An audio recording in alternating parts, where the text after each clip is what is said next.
Guys, good morning na imo question ako akong coworker na di lang pasabak kinsa siya. So, unsay question nimo nako, Amega? Mami Shine, kanang giunsa nimo pag-maintain imong kanang youthful nga aura?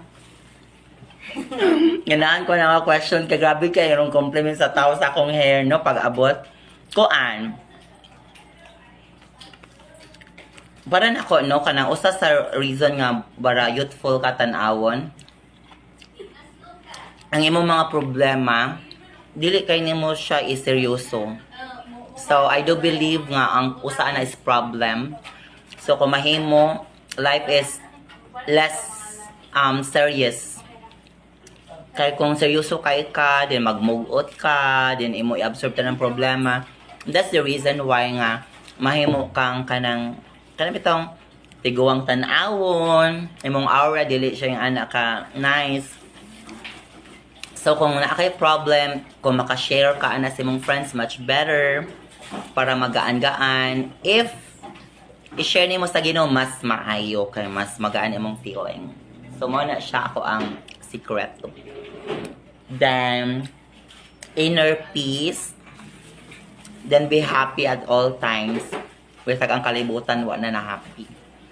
So kung feeling nimo nga dili na ka happy, find ways nga ma-detach ka. It could be toxic environment or unsa. Detach yourself. Then, me time is very important. Kay,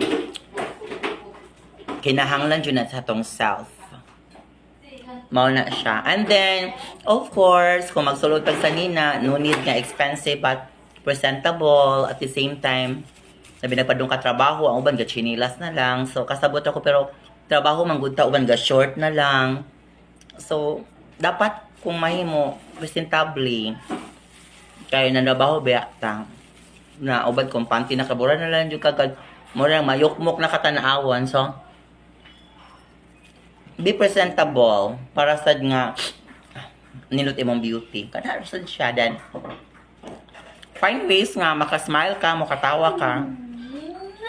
Then love yourself. O wala na ni love nimo, ikaw na lang dyan mo love sa imong self. Na di ta mamugos sa di ganahan nato. Then, correct. And then, be what you are. Then, wala na kay kinalang validation sa ubang tao. Unsa ka, you know yourself. Then, para nako is, yeah, makatabang sad na makabata. Uy nga, mag-share ka sa Ginoo sa mga problem para dili bugat, dili heavy mo mga feelings. And that's all. Thank you.